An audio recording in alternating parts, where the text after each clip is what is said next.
Hello everyone, welcome to IAS point. आज हम लोग यहाँ पे बात करने वाले हैं प्रक्रियागत उपलब्धि के बारे में। ठीक है, तो अभी ये जो आपका चैप्टर चल रहा था 11th क्लास की एनसीईआरटी का पार्ट सेकंड जो हम लोग कर रहे थे, ये उसका लास्ट चैप्टर है एंड शायद कि आज ये ख़त्म भी हो जाए।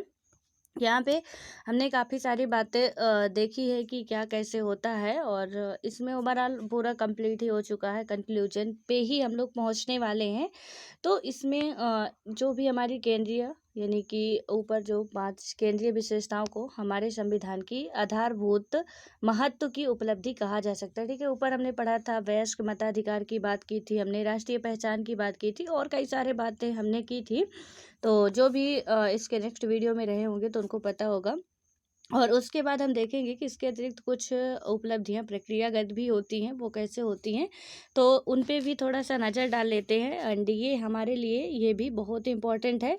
और मैंने आपको क्वेश्चन भी कई 2-3 मेंस के कराए हैं और जो भी 1-2 प्री के हैं। ठीक है, तो जो भी इनसे क्वेश्चन बनते हैं, अब ऐसा नहीं कि एक ही बुक से सारे क्वेश्चन बन जाएंगे, बट जितने बनते हैं वो चीज़ें हम सारी कवर करते चल रहे हैं। ठीक है, तो इसलिए आपको परेशान नहीं होना, बस थोड़ा ध्यान से और कॉन्सेप्ट क्लियर करके चलना है। क्योंकि आप प्री के भी क्वेश्चन देखे होंगे कि वहाँ पे आपका फैक्ट नहीं पूछा जाता। यदि फैक्ट का रट्टा मार रहे हैं तो वो आपके स्टेट पीसीएस के लिए या अदर लोअर एग्जाम के लिए काम आएगा। ठीक है, यूपीएससी यदि देना है तो फैक्ट वहाँ पे काम नहीं आ रहे हैं, ये आप समझ चुके होंगे। और इसके बाद अब हम देखते हैं कि कुछ जो प्रक्रियागत हमारी उपलब्धियां हैं वो क्या क्या है। तो इसमें क्या है कि अव्वल पहला है कि अव्वल तो यह है कि भारतीय संविधान का विश्वास राजनीतिक विचार विमर्श में है। यानी कि जो पहला इसमें बात की गई है कि भारतीय संविधान का जो विश्वास है वो राजनीतिक विचार विमर्श से है। और हम इस बात को जानते हैं कि बहुत से समूहों और हितों की संविधान सभा में समुचित नुमाइंदगी ना हो सकी, लेकिन क्या हुआ कि इस सभा की बहसों से यह बात साफ हो गई कि यहाँ पे यदि हम देखें जाहिर हो जाती है कि संविधान निर्माताओं का जो नज़रिया था यथासंभव सबको शामिल करने का था। ठीक है, कि संविधान जो भी बनाए गए हैं यहाँ पे जिन्होंने भी बनाया है उनका नज़रिया ये था कि वो सबको साथ में लेके चले। ठीक है, और हम संविधान पढ़ने के बाद सारी चीज़ें हमें दिखाई भी देती हैं कि उसमें सबके लिए बात की गई है, पर्टिकुलर किसी एक पर्सन के लिए, किसी एक कम्युनिटी के लिए, किसी एक रिलीजन के लिए उसमें बात नहीं की गई है। ठीक है, जो भी बातें की गई है इक्वलिटी की बात, हमारा फंडामेंटल राइट पहला ही रखा गया है, तो इसमें सबके लिए बात की गई है। ठीक है, और यह खुलापन इस बात का संकेत है कि भारतीय जनता परिणामों को अपने स्वार्थों की तुला पर नहीं बल्कि तर्क बुद्धि की तुला पर तौल कर परखने के लिए तैयार है। और इससे भी क्या होता है कि पता चलता है कि संविधान निर्माता असहमति और विभेद को एक सकारात्मक मूल्य के रूप में देखते हैं। ठीक है, तो इसमें यदि हम देखें पूरे पैराग्राफ में कि यहाँ पे संविधान निर्माता जो थे वो दूरदर्शी तो थे ही, लेकिन सबको साथ लेके चलने वाले भी वहाँ पे मेंबर बैठे हुए थे। ठीक है, सबके साथ की बात की भी गई है। सेकंड क्या आता है कि इससे सुलह और समझौते के जज्बे का भी पता चलता है कि किस तरीके से सुलह और समझौता, कार्यपालिका भी है, हमारी विधायक पालिका भी है, कोई प्रॉब्लम्स आती है तो सुलह समझौते के लिए आपकी जुडिशरी भी है। ठीक है, इसका भी पता चलता है। सुलह और समझौते जैसे शब्द को हमेशा नकार के भाव से नहीं देखना चाहिए, और हर समझौता बुरा नहीं होता। ठीक है, जो भी समझौते होते हैं तो किसी के लिए हमें लग सकता है कि बुरा हो, लेकिन हो सकता है कि वो आपके लिए बेनिफिशियल हो। तो इसमें यही बताया गया कि हर समझौता जो होता है वो बुरा नहीं होता, और यदि स्वार्थ के वशीभूत होकर किसी मूल्यवान चीज़ का सौदा कर लिया जाता है तो यह समझौता बुरा है। ठीक है, अभी पूरा पैराग्राफ पढ़ के मैं आपको समझाती हूँ और अच्छे खासे एग्जाम्पल से समझा रही हूँ। तो इसको यहाँ पे क्या बताया गया है, एक एक शब्द को समझिएगा कि स्वार्थ के वशीभूत होकर हम अपने खुद के लिए जब कुछ ऐसा काम करेंगे, कुछ ऐसा सौदा करेंगे तो ये समझौता हमारा बुरा होगा, लेकिन किसी एक मूल्य के थोड़े से सौदे के बदले दूसरा मूल्य हासिल हो, और यह सौदा दो बराबरी के लोगों के बीच खुली प्रक्रिया में होता है। और ऐसे क्या होता है, तो ऐसे समझौते पर आपत्ति नहीं उठाई जा सकती है। यानी कि यदि मान लीजिए कि हम आपसे कोई समझौता कर रहे हैं, ठीक है, जिसमें कि क्या है, समझौते का मतलब है कि यदि हम कह रहे हैं यहाँ से आने में हमें इतना टाइम, इतनी ही डिस्टेंस है यहाँ पे, ठीक है, जितनी आपके इधर से आने में है उतनी ही मेरे इधर से आने में है। तो आप कह रहे हो, हम कह रहे हैं कि आप हमारे घर आ जाओ, यानी हम आप पे क्या कर रहे हैं कि बिल्कुल रौब जता रहे हैं कि आप ही हमारे घर आ जाओ। लेकिन हम क्या कह रहे हैं कि बीच में एक मिलने का रास्ता हम लोग चुनते हैं कि यहाँ इस जगह पे इतना आप चल के आ जाओ, इतना हम चल के आ जाए, ना आपको परेशानी हो ना हमें परेशानी हो। हमने क्या कर लिया, समझौता कर लिया कि ऐसी इतनी बातों को आप समझ लो, इतनी बातों को हम समझ लेते हैं, तो वहाँ पे समझौता हो गया। लेकिन कभी कभी क्या होता है कि हम कुछ ऐसी चीज़ों को कर देते हैं जो कि हमारे लिए तो वो फ़ायदेमंद होगी, लेकिन हो सकता है कि किसी दूसरे के लिए बहुत नुकसानदायक हो सकती है, ठीक है।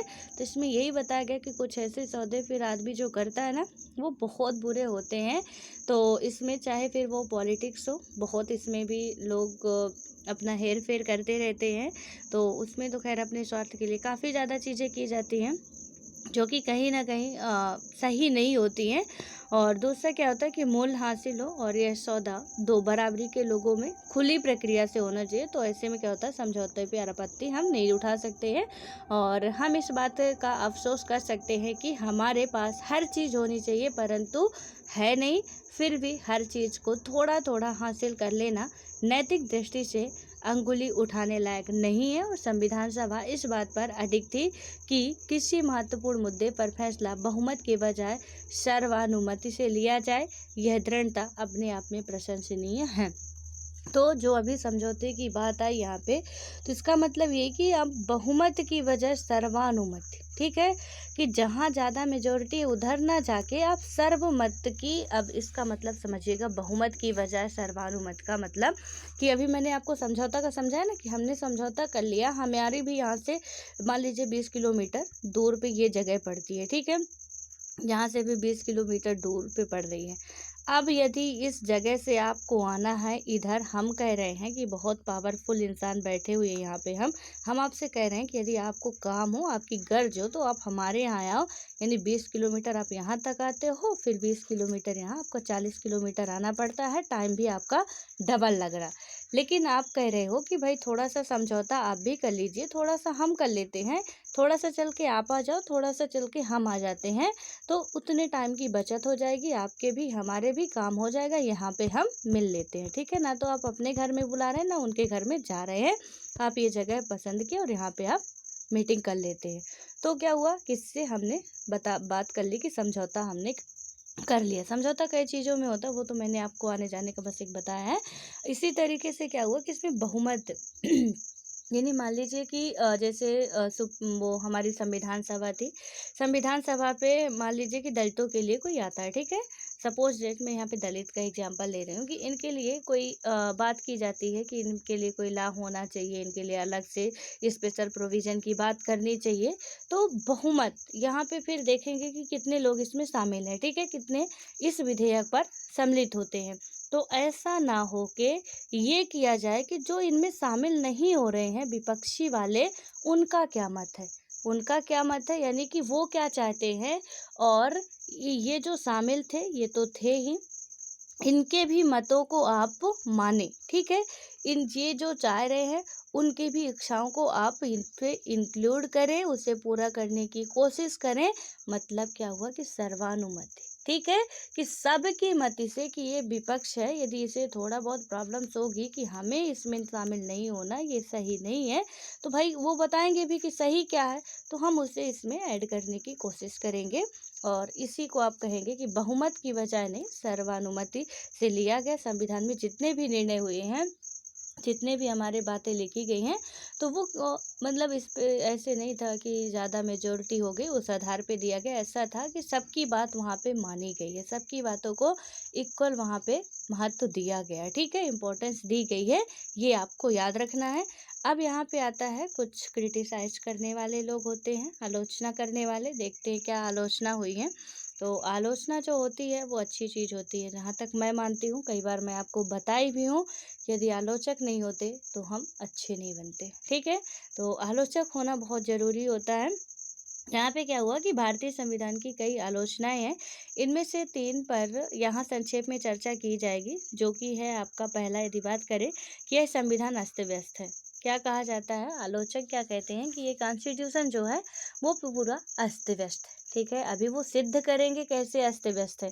मैंने आपको बताया था ना कि जब भी हम कोई बात करेंगे तर्क और तथ्य पे करेंगे, हमारे पास उसका सॉलिड रीजन हम उसे बताएंगे और वो हमारे पास होना चाहिए। तो ये बता रहे हैं कि ये अस्त व्यस्त है, इसको एक्सप्लेन भी करेंगे कैसे है। इसमें सबकी नुमाइंदगी नहीं हो सकी है। अब दूसरे कहते हैं इसमें सबकी नुमाइंदगी नहीं हो सकी है, सबकी उपस्थिति नहीं हो सकी है। ठीक है, और तीसरा आता है कि यह संविधान भारतीय परिस्थितियों के अनुकूल नहीं है। अब यहाँ पे तीसरी आलोचना क्या होती है, एक तो अस्त व्यस्त है, इसमें सबकी उपस्थिति की बात नहीं की जा रही है, लेकिन ऊपर हमने पढ़ा कि बहुमत नहीं सर्वानुमत की बात की जा रही है। लेकिन ये आलोचक कह रहे हैं कि सबकी अनुमति या नुमाइंदगी नहीं हो सकी है।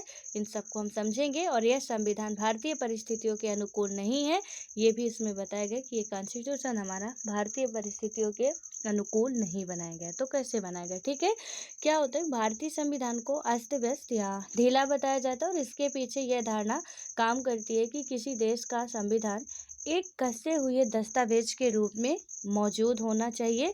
लेकिन यह बात संयुक्त राज्य अमेरिका जैसे देश के लिए भी सच नहीं है।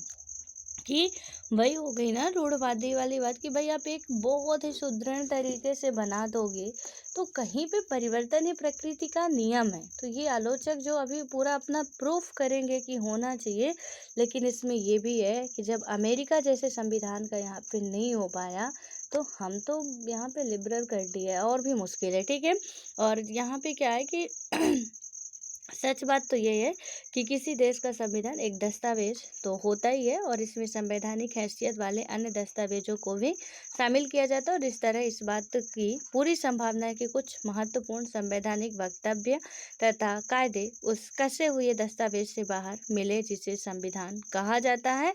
और जहाँ तक भारत का सवाल है, संवैधानिक हैसियत के ऐसे बहुत से वक्तव्यों, व्यवहारों और कायदों को एक ही दस्तावेज के अंदर समेट लिया गया है। मिसाल के तौर पर बहुत से देशों के संवैधानिक दस्तावेज में चुनाव आयोग या लोक सेवा आयोग के संबंध में कोई प्रावधान नहीं है, लेकिन भारत के संविधान में ऐसे अनेक प्रावधान मौजूद किए गए हैं। जो आलोचना कर रहे थे तो उनको क्रॉस करते हुए ये क्या बता रहे हैं कि अस्त व्यस्त की बात आप कहाँ कर रहे हो। यदि आप कहते हो कि अस्त व्यस्त है तो वो तो किसी भी कंट्री के लिए पॉसिबल ही नहीं है कि वो उसे व्यवस्थित कर दे। ठीक है, उसका भी संविधान जो है यूनाइटेड स्टेट का जो आपका अमेरिका का है वहाँ पे भी ये नहीं है। ठीक है, नहीं हो सका तो हम तो इसमें बता रहे हैं कि कर ही नहीं पाएंगे।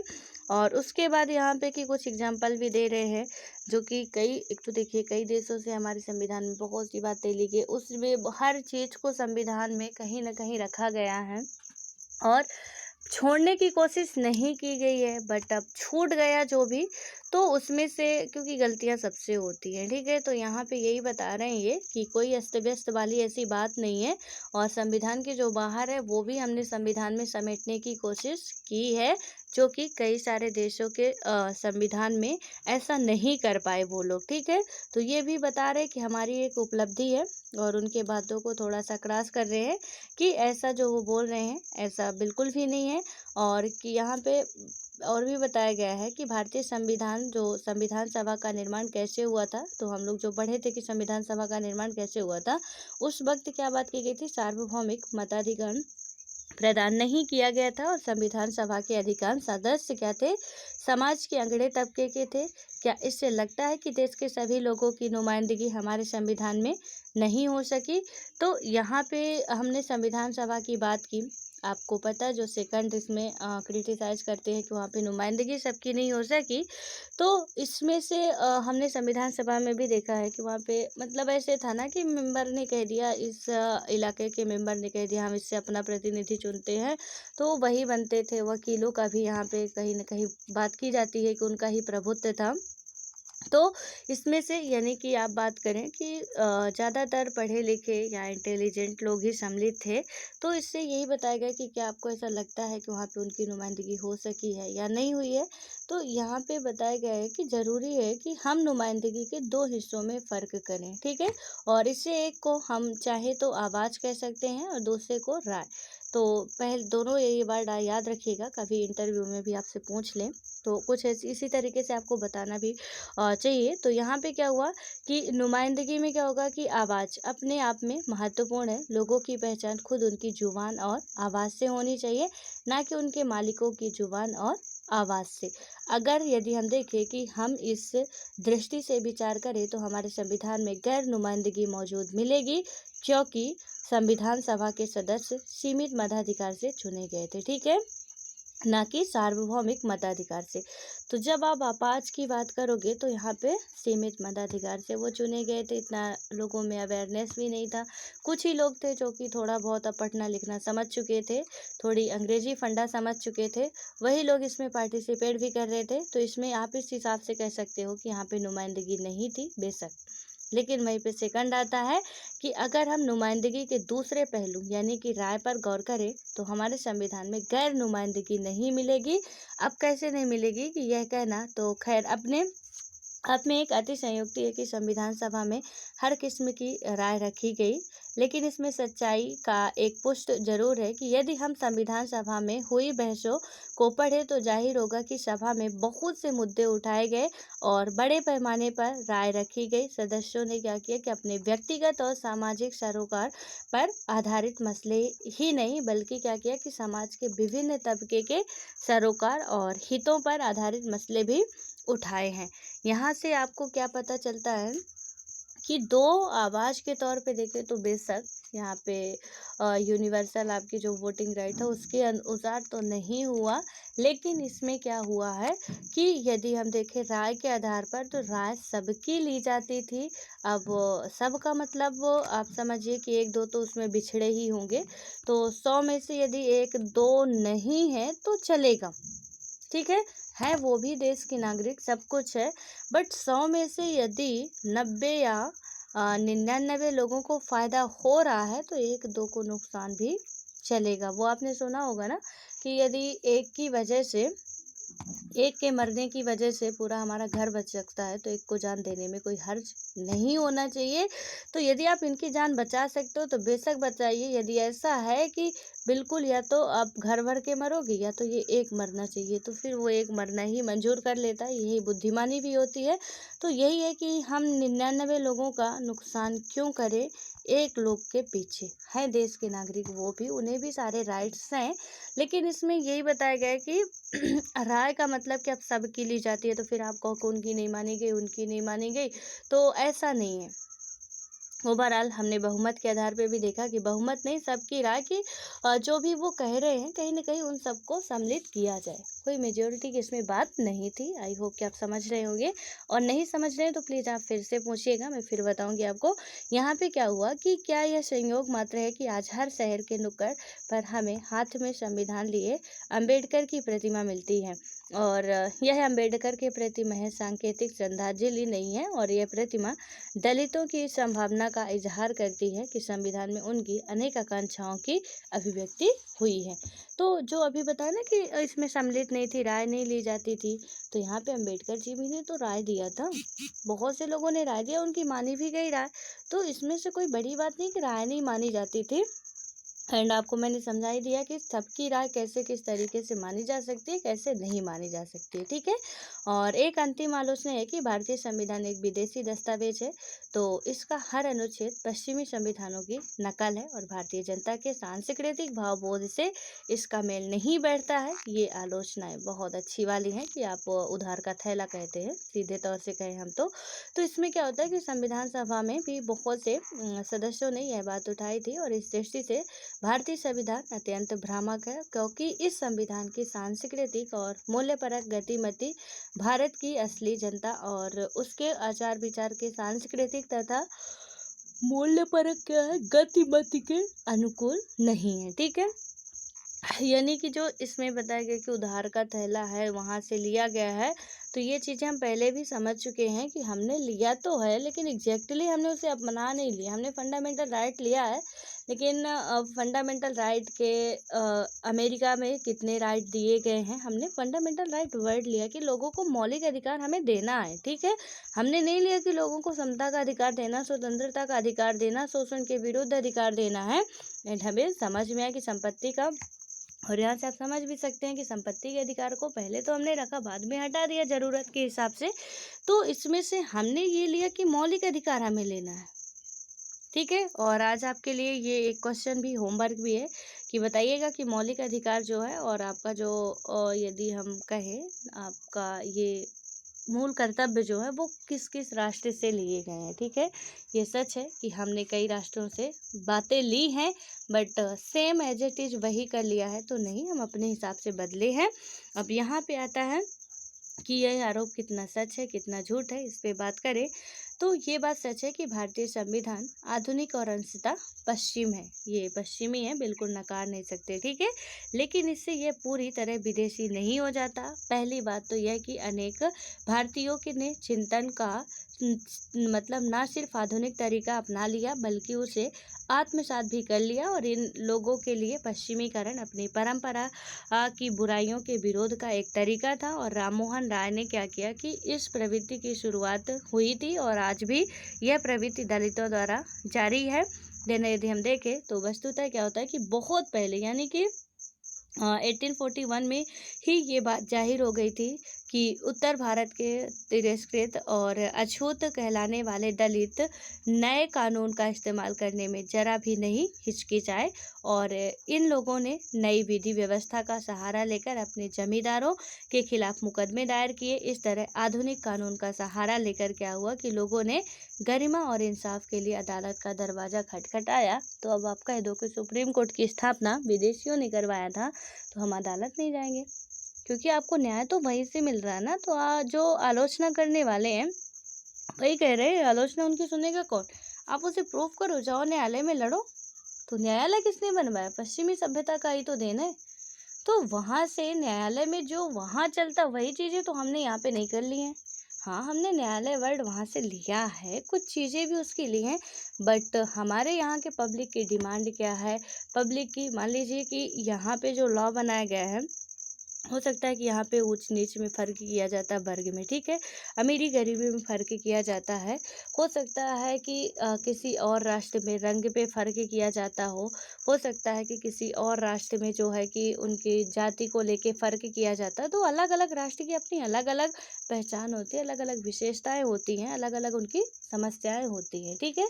लेकिन हाँ, कहीं ना कहीं जैसे मान के चलिए, मैं ये आपको एग्जांपल बता रही हूँ कि हम इंसान हैं, ठीक है। लड़की है लड़का है डजेंट मैटर, हम एक इंसान है, आप भी एक इंसान हो, ठीक है। अच्छे से समझिएगा, यहाँ पे कोई अमेरिका का बंदा है वो भी एक इंसान है, ठीक है। एक फ्रांस का मैं ले लेती हूँ, यहाँ पे वो भी एक इंसान है। कितने एशिया के हो गए दो हम, एक अमेरिका का हो गया यानी कि नॉर्थ अमेरिका का, और एक आपका फ्रांस का हो गया यानी यूरोप का हो गया, ठीक है। अब देखिए कि ये क्या है, पाश्चात्य की जो हम बात कर रहे हैं, ठीक है, कि यहाँ पे ये सारे इंसान हैं, ठीक। ये फ्रांस का बंदा बैठा है यहाँ पे, ये यूएसए का है और हम इंडिया के हैं। ये इंसान है आपके। इनमें से क्या हुआ, आपकी जो बेसिक नीड है, सबसे पहले तो आप छोटे कपड़े पहन रहे हैं या बड़े कपड़े पहन रहे हैं, वो बात अलग की है। आप किस कैटेगरी से आते हैं वो भी बात अलग है। लेकिन पानी हमें भी चाहिए तो पानी इन्हें भी चाहिए, चाहिए कि नहीं? पानी यदि जीने के लिए हमारे बॉडी को जो नीड है उनको भी वही नीड है, ठीक है। अब वो पानी में क्या मिला के पीते हैं क्या नहीं पीते हैं, या हम पानी सिंपल पीते हैं या पानी में वो नींबू पिला के पीते हैं या चीनी डाल के पीते हैं या नमक डाल के पीते हैं, ये उनका मैटर है, ये उनकी लाइफ है, ठीक है। लेकिन इंसान और इंसान की नीड वही है। अभी मैं आपको समझा रही हूँ, इसका मतलब ये किस लिए बता रही हूँ। अब दूसरी बात सुनिए, हमें भोजन की ज़रूरत है, ठीक है। अब भोजन को हमें खाना है, तो मान लीजिए कि सबसे पहले मैंने भोजन की बात की है, मैंने दाल चावल रोटी सब्जी की बात नहीं की, मैंने भोजन की, ठीक है। भोजन में बहुत सारे आपके पदार्थ आते हैं। अब हो सकता है कि ये मच्छी खाते हो हो सकता है कि ये जनाब कुछ और खाते हों, ठीक है। हो सकता है कि यहाँ पे हम दाल चावल शुद्ध देसी वाले हों, कि दाल चावल रोटी सब्जी खाते हों। तो इनका क्या है, एनर्जी इन्हें भी मिल रही है, भोजन ये भी ले रहे हैं। हो सकता है कि हम थाली में ले रहे हों, हो सकता है ये कटोरा में ले रहे हों, हो सकता है कि ये ज़मीन में ही रख के खा रहे हों, लेकिन कर क्या रहे हैं, भोजन ही खा रहे हैं। नीड क्या है इनकी, भोजन ही है। यदि हम बात करते हैं, यहाँ पे देखते हैं कि इनमें भी कोई काला होगा, कोई गोरा होगा, कोई अमीर होगा, कोई गरीब होगा, तो ज़रूरत इनको भी न्याय की कभी न कभी पड़ेगी। कोई किसी को इन्हें भी दबा रहा होगा किसी भी तरीके से। ज़रूरी नहीं कि सिर्फ एक जाति का आधार हो, एक धर्म का आधार हो। जो जिस आधार को लेके चलता है उसी पे दबाने लगते हैं। एक छोटा बच्चा ना थोड़ा सा बड़ा हुआ किसी और से, दो छोटे बच्चे हैं तो कोई भी एक थोड़ा सा भी अपने आप को पावरफुल समझा तो वो दोनों ही आपस में लपट पड़ते हैं, ठीक है, झगड़ा करने लगते हैं। तो यहाँ पे तो बड़ों की तो जो ज़रूरतें हैं, समस्याएं हैं, वो कहीं ना कहीं हमारी सबकी एक ही होती हैं, तरीका अलग अलग होता है। अधिकार की ज़रूरत यदि एक एशिया के बंदे को है तो वेस्टर्न कंट्री वाले के बंदे को भी अधिकारों की ज़रूरत है। भोजन की ज़रूरत यदि हमें है तो भोजन की ज़रूरत इन्हें भी है, या इन्हें है तो हमें भी है। अब हम ये कह दें कि पहले इन्होंने अपना लिया है तो अब हम नहीं अपनाएंगे, तो फिर हम मर जाएं, ठीक है। कि पहले इन्होंने कर लिया जो चीज़ें, वो हम यहाँ पे अब नहीं करेंगे, क्योंकि भोजन तो इन्होंने खा लिया। इधर के लोग भोजन करते हैं तो हम नहीं खाएंगे भैया, हम तो पानी पी के ही रहेंगे। ये तो फिर कोई बात नहीं हुई ना कि कैसे ऐसे हो सकता है। बस इसी तरीके से है कि हमने चीज़ें अपनाई हैं, बेशक अपनाई हैं। विकास इंसान भी वही हैं, सोचें अलग अलग है, बुद्धियाँ अलग अलग हैं, पर जो बेसिक नीड होती है हमारी आपकी दुनिया के किसी भी बंदे की एक जैसी होती है। मैं बेसिक नीड की बात कर रही हूँ, आपके रॉयल्टी वाली नीड की बात नहीं कर रही हूँ, ठीक है। कि फिर आप रॉयल बनने के लिए अपना क्या क्या रखते हैं वो आपका मैटर है। बट जो हमें पानी चाहिए, भोजन चाहिए, वो हमारी बेसिक नीड है। हवा चाहिए, हमारी बेसिक नीड है। कहीं कभी बंदा पेट्रोल सूंघ के या उसमें से कोयले की जो धुआं है उसे सूंघ के नहीं जी सकता। उसे शुद्ध हवा चाहिए, ऑक्सीजन ही चाहिए। पृथ्वी में रहने वाले हर प्राणी को ऑक्सीजन चाहिए। तो ऑक्सीजन के लिए हम कहें कि सिर्फ इंडिया वाले लोगों को ही चाहिए क्या? आप लोगों के हो सकता है कि कुछ लोगों के माइंड में आता हो। जब हमें बहुत ज़्यादा नॉलेज नहीं होती ना तो ऐसा ही होता है। जब हम भी छोटे थे हम भी सोचते थे कि हम लोग ही मतलब ऐसे हैं। दूसरे कंट्री की बात आती थी तो मतलब अपने माइंड में इमेज वो वाली बनती थी जैसे कोई एलियन वगैरह होगी। उनका तो कुछ सब कुछ अलग ही होगा, बिना खाए ही जीते होंगे, उनकी लाइफ तो अच्छी मतलब कुछ दूसरे ही एंगल में चल रही होगी। कुछ ऐसी वाली अंदर से फीलिंग आती थी, ठीक है। कुछ यहाँ पे भी आप देख सकते हैं कि ऐसा ही हुआ जो बता रहे हैं कि पाश्चात्य का है। तो बेशक आप आंसर में भी लिखेंगे, बिल्कुल नहीं संकोच, कि जब वो होता है गलती होती है तो हमें मान लेनी चाहिए। बेशक हमने अपनाया है, लेकिन आप उसे प्रूफ कर देंगे कि ये अपनाने का तरीका क्या था, कैसे था, वो सारी चीज़ें आपको फिर क्लियर करनी है। अब यहाँ पे क्या होता है कि दूसरे क्या होता है, जब पश्चिमी आधुनिकता का स्थानीय सांस्कृतिक व्यवस्था से टकराव हुआ तो एक किस्म की संकर संस्कृत उत्पन्न हुई। संकर संस्कृत का मतलब क्या होता है, मिश्रण, ठीक है। कि एक इधर की, एक इंडिया की, एक यूरोप की, एक पुर्तगाल की, एक इंग्लैंड की। तो ऐसे मतलब मिलके बच्चे पैदा हुए। वो सब मिश्रित वाली संस्कृति आपकी जन्म ली। मम्मी की कुछ अलग कल्चर, पापा के कुछ अलग, तो बच्चे में क्या आएगा, वो तो मिश्रण ही बन जाएगा ना, ठीक है। कि मम्मी कुछ अलग तरीके की लैंग्वेज यूज करती है, पापा कुछ अलग तरीके की, मम्मी कहीं और की, पापा कहीं और के, मम्मी का धर्म कुछ और, पापा जी का धर्म कुछ और। तो बच्चे तो दोनों ही सीखेंगे, क्योंकि मम्मी के पास भी रहेंगे, पापा के पास भी वो रहेंगे, तो वो दोनों ही सीखेंगे। तो यही है कि संकर संस्कृत बनती है या उत्पन्न हुई। और यह संकर संस्कृत पश्चिमी आधुनिकता से कुछ मतलब कुछ लेने और कुछ छोड़ने की रचनात्मक प्रक्रिया का परिणाम थी। और ऐसी प्रक्रिया को ना तो पश्चिमी आधुनिकता से ढूंढा जा सकता है और ना ही देसी परंपरा से, ठीक है। और पश्चिमी आधुनिकता और देसी सांस्कृतिक व्यवस्था के सहयोग से उत्पन्न इस बहुमुखी परिघटना में क्या हुआ कि वैकल्पिक आधुनिकता का चरित्र है। और गैर पश्चिमी मुल्कों में क्या हुआ कि लोगों ने सिर्फ अपने अतीत के आचारों से ही छुटकारा पाने की कोशिश नहीं की, बल्कि अपने ऊपर थोपी गई पश्चिमी आधुनिकता के एक खास रूप के बंधन को भी, यानी कि बंधनों को भी तोड़ना चाहा। और इस तरह क्या हुआ कि जब हम अपना संविधान बना रहे थे तो हमारे मन में परंपरागत भारतीय और पश्चिमी मूल्यों के स्वास्थ्य मेल का भाव था। और यह संविधान सचेत चयन और अनुकूल का परिणाम है, ना कि नकल का। ठीक है, तो यहाँ पे सचेत और चयन का मैंने इतनी सारी बातें जो इधर उधर की घुमा फिरा के भोजन पानी सबका एग्जाम्पल दिया। मेरा मेन टारगेट यही था कि हमने नकल तो की है लेकिन अकल से की है। कि मान लीजिए जैसे हम लोग नकल कर रहे हैं, ठीक है, स्कूल कॉलेज में भी हम लोग कभी कभी, अब तो खैर ओपन बुक होता है, जी भर नकल करिए, लेकिन पहले क्या होता था, हमने नकल की यहाँ पे। और लिख रहा कोई बंदा लिख रहा कि इन बातों का ये मतलब ये है, यह नहीं, कि फिर यहाँ पे ये कट कर दिया, फिर यहाँ पे संविधान, फिर यहाँ पे मतलब फिर वही बातें लिखता है। तो हम क्या करेंगे कि अब नकल तो कर रहे हैं, बुद्धि तो बिल्कुल लगा नहीं रहे, भ्रष्ट सी हो गई है। अब हम सोच रहे हैं कि भाई ये भारत मतलब ये ऐसे लिख के, और मान लीजिए कि वो ऐसे कट कर देता, अब हम सोचेंगे कि ये क्या कर दिया होगा, ये क्या होगा, पता तो हमें है नहीं कि उसका आंसर क्या है। तो फिर अब दिमाग तो लगा नहीं रहे, तो हम क्या करेंगे कि हम इन बातों का मतलब ये, मतलब कि इन बातों का ये मतलब नहीं कि भारत, ठीक है, वो यहाँ पे कटा हुआ, लेकिन आप फिर उसमें भारत लिखने के बाद आप भी क्लास मार दोगे ऐसे, क्योंकि आपको वो पता नहीं है। यदि थोड़ा आप एक्टिव होके करोगे तो आप ये समझ जाओगे कि भैया इसका यहाँ पे ये नहीं आना चाहिए था। नकल भी कर रहे हो तो थोड़ा बहुत आपने भी पढ़ा है, तो आप समझोगे कि ये यहाँ पे ये नहीं आएगा, यदि ऐसा भी किया तो कटा हुआ। अब आप उसी तरह लिख के बढ़िया बना के अब फिर उसी तरह ऐसे नहीं मारोगे। बहुत लोगों के साथ ऐसा हुआ होगा, ठीक है, कि जो नकल करते बिना अकल के उनकी यही हालत होती है। इसमें यही बताया कि हमने किया तो लेकिन सचेत मन से किया है, अपना दिमाग खोल के किया है, एज इट इज़ हमने नहीं उतार लिया। जो उनकी कमियां थी हमने उसे छोड़ा है, जो हमारे देश के लिए सही था हमने उसे अपनाया। अब सीमाओं की बात आती है, इन बातों का यह मतलब नहीं है कि भारत का संविधान हर तरह से पूर्ण और त्रुटिहीन दस्तावेज है। जिन सामाजिक परिस्थितियों में इसका निर्माण हुआ उसे देखते हुए यह बात सार्वभौमिक, यानी कि सॉरी स्वाभाविक है कि इसमें कुछ विवादास्पद मुद्दे रह जाएं। और ऐसी बातें यदि हम देखें कि ऐसी बातें बच जाए जिनके पुनरावलोकन की ज़रूरत हो, और इस संविधान की बहुत सी ऐसी बातें समय के दबाव में पैदा हुई, फिर भी हमें स्वीकार करना चाहिए कि संविधान की कुछ लिमिटेशंस हैं। जैसे कि अब हम क्या करें कि संक्षेप में यदि देखें कि संविधान की सीमाओं की चर्चा यदि करते हैं, पहली तो यह है कि भारतीय संविधान में राष्ट्रीय एकता की धारणा बहुत केंद्रीकृत है।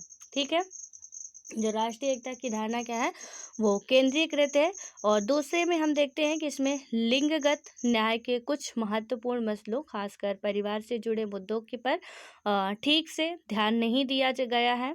और उसके बाद है तीसरी जो आती है कि यह बात स्पष्ट है, जो परिवार की बात आई कि लिंग से जुड़े, और ऑब्वियस है कि कोई सॉरी, अब यहाँ पे नियम कानून तो खैर बन रहे हैं, लेकिन ऐसी मतलब है कि वुमेन ही घर पे काम करेगी, परिवार पे कुछ भी कर रही है, तो कोई वहाँ पे तीसरा बोलने के लिए नहीं है, इसमें अधिकार दिया जाता था। तो ये सारी चीज़ें हैं जो उसमें बात करने लायक है।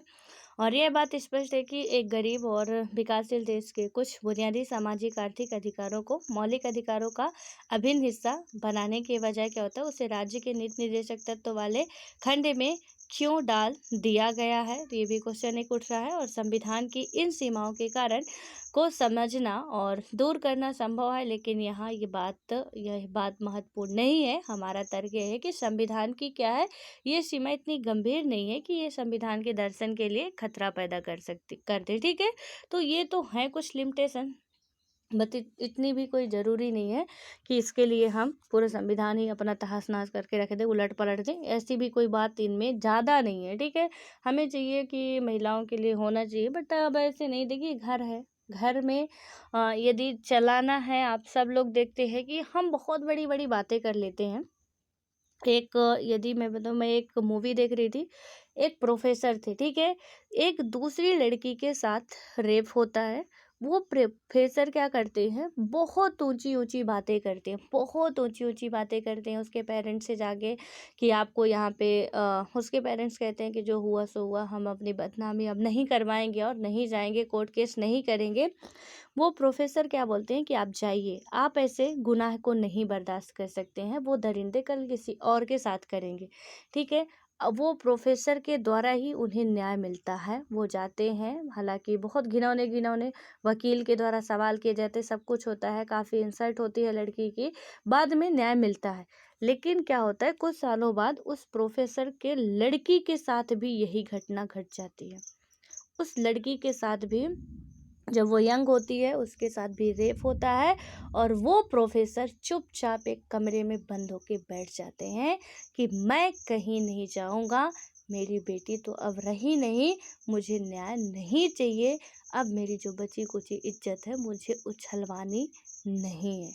ठीक है, तो हम बातें बहुत बड़ी बड़ी कर लेते हैं, मैं भी आपको बहुत चीज़ें कह रही हूँ, लेकिन जब उसे अपने ऊपर ढालना होता है ना, तो फिर थोड़ी समस्या आती है कि हम उसे, मैं आपको बहुत चीज़ें समझा दूँ, आप भी किसी को बहुत अच्छे तरीके से मोटिवेट भी करते होंगे, लेकिन जब खुद पे कुछ ऐसा होता है तो इंसान अंदर से बहुत ज़्यादा टूट जाता है। ठीक है, वो कहते हैं ना, हर एक मुस्कुराते चेहरे का मतलब ये नहीं कि उसमें खुशी ही हो।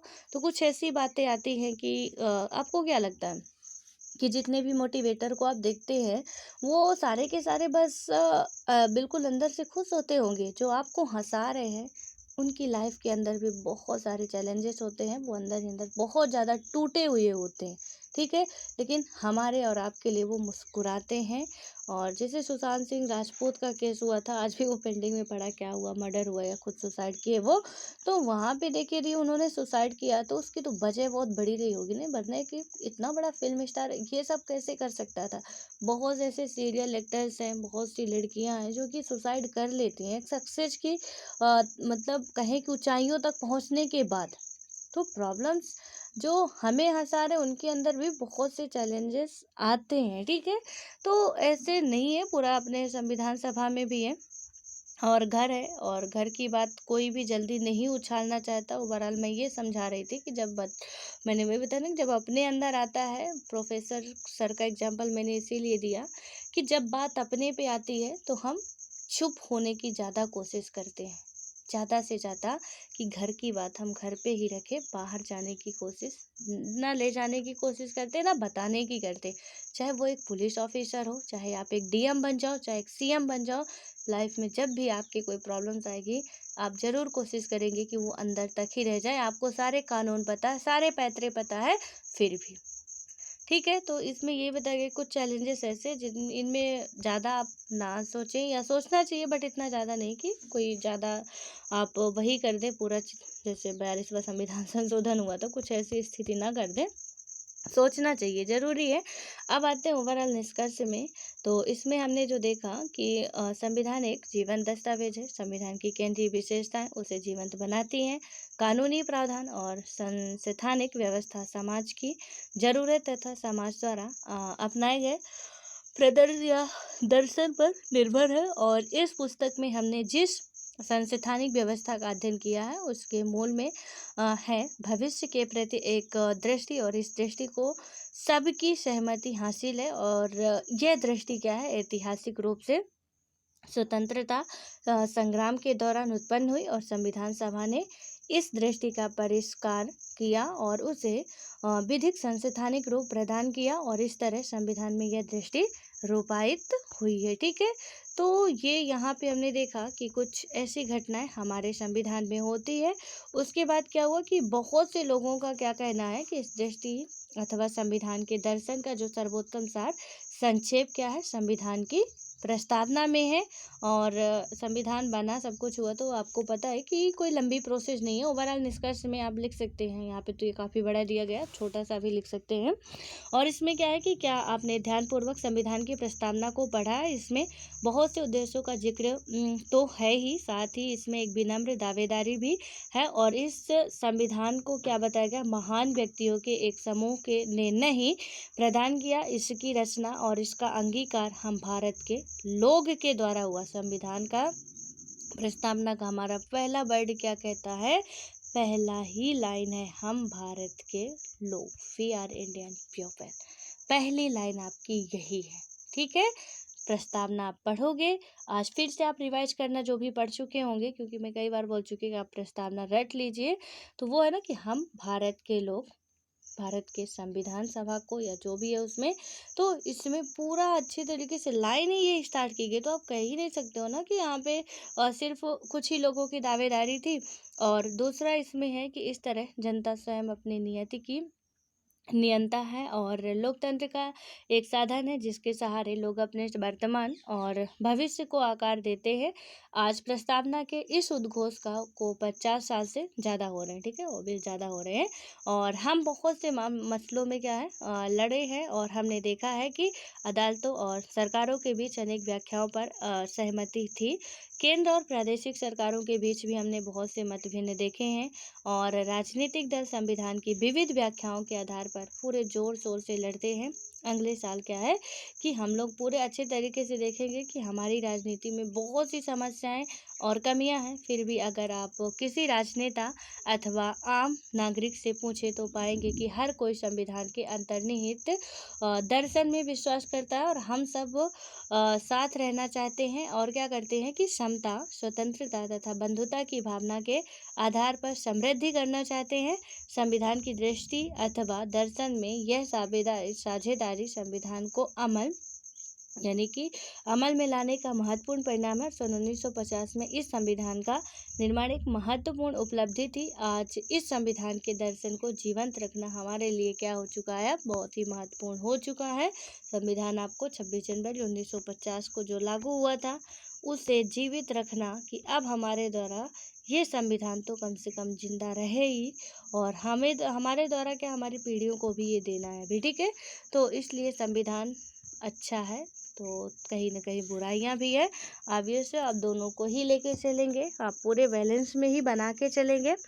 एंड आज के लिए आपका फ़िलहाल कोई क्वेश्चन नहीं है। और आपके जो क्वेश्चन के आंसर हैं उसके लिए मैं माफ़ी चाहूँगी कि मैं नहीं आपके आंसरों को चेक कर पाई थी या आपको नहीं बता पाई थी। थोड़ा सा गले में मेरी प्रॉब्लम्स थी तो वीडियो भी नहीं आ पाई थी इसकी भी।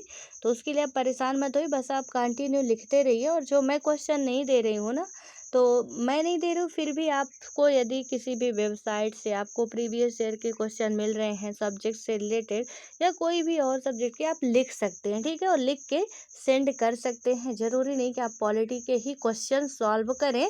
तो कोई भी क्वेश्चन आपको मिलते हैं बेशक आप लिखिए, सेंड करिए, उसमें से मैं उसका बिल्कुल आपको अलग से वीडियो बना के उसका समझाऊंगी। थोड़ा लेट हो सकता है लेकिन वो स्किप नहीं हो सकता, ये बात आप याद रखिएगा, ठीक है।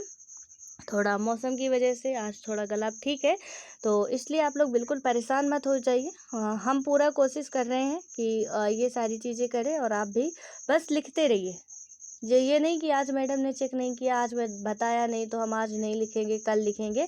डेली एक क्वेश्चन की हैबिट डालिए आप, चाहे प्रीवियस ईयर के क्वेश्चन ही लिखिए। मैं बताऊं कि ये क्वेश्चन लिखना है तो भी, नहीं बताऊं तो भी, ठीक है। ये करना, जो भी क्वेश्चन आप लोग लिख रहे हैं जितने लोग भी, वो ऐसा करिए। So all the best and I hope कि आप लोग मानेंगे मेरी बात को और डेली एक क्वेश्चन लिखने की हैबिट तो डालेंगे ही। आपके पास प्रीवियस ईयर के पेपर होंगे, नहीं है तो कोई बहाना मत बनाइए, नहीं वर्ड का तो यूज ही मत करिए क्योंकि ऑनलाइन सब कुछ अवेलेबल है। सो ऑल द बेस्ट, मिलते हैं फिर।